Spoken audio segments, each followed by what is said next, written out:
All right, today we're jumping into a 500-year-old mystery that honestly feels a little too relevant here in 2025. We're talking about the prophecies of Nostradamus. So, are they incredible predictions or are they just a mirror for our own anxieties? I mean, that's the big question, right? How could a doctor from the 1500s possibly have anything to say about our world today? Who was this guy, and why do his weird, cryptic poems still feel so unnervingly spot on? And just to put this in perspective for you, his prophecies were written over 470 years ago. That's almost half a millennium. And yet, here we are, still talking about them, still captivated, and let's be honest, a lot of us are still pretty unnerved by them. So, we're going to start with what I'm calling a 500-year echo. We're going to explore how these super old words seem to line up with some of the biggest headlines and worries we have in our world today.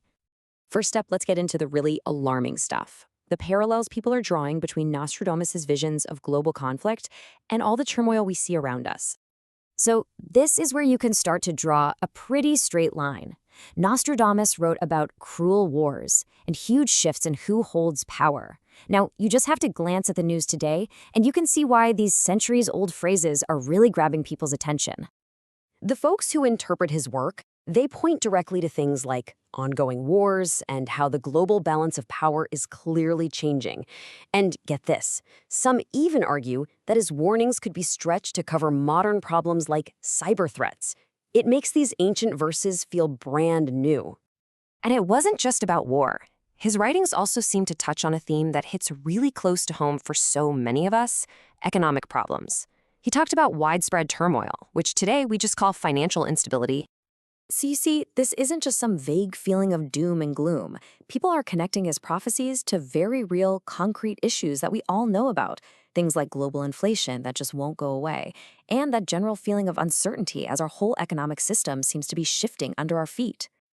And that feeling of instability, well, it goes way beyond just human conflicts. So now let's pivot to another huge anxiety of our time: a planet in peril, and what that could mean for all of our health. His prophecies are just packed with these intense descriptions of huge natural disasters. We're talking fires, floods, droughts. It's a fear that feels so incredibly immediate to us now, living in an age where extreme weather linked to climate change is on the news constantly. I mean, how can we not read his warnings and immediately think about what we're seeing today? The massive floods in some parts of the world, and then these devastating droughts and out-of-control wildfires in others. But his predictions didn't stop with the environment.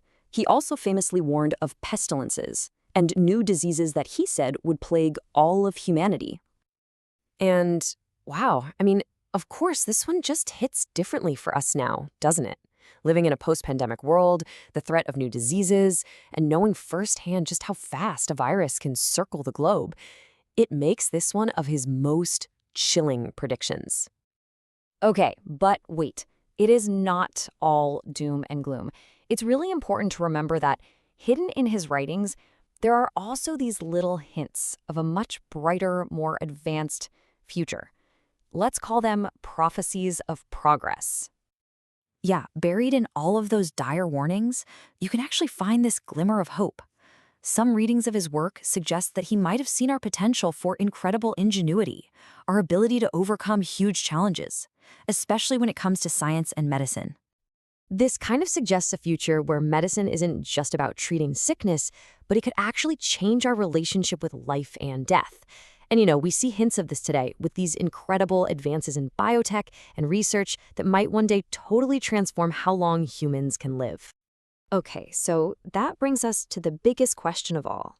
After more than 470 years, why are we still so hooked on this stuff? Why do these cryptic predictions still have such a powerful grip on us?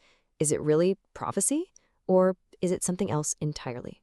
And this right here is really the heart of it. The key isn't that he somehow saw the year 2025 with perfect clarity. It's more likely that he just understood the timeless patterns of being human.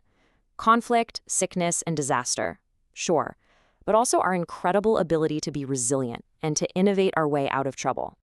The real secret to his power is just how vague everything is. The verses are so cryptic that every single generation can look at them and see their own struggles, their own hopes, reflected right back. They're kind of like a historical Rorschach test, you know? They push us to be careful, and they remind us that while the technology and the names might change, the big patterns of history, they tend to repeat.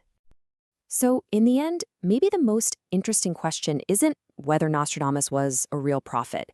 Maybe the real question is what his lasting fame says about us, about our fears, our hopes, and our constant search for meaning in a world that often feels pretty chaotic.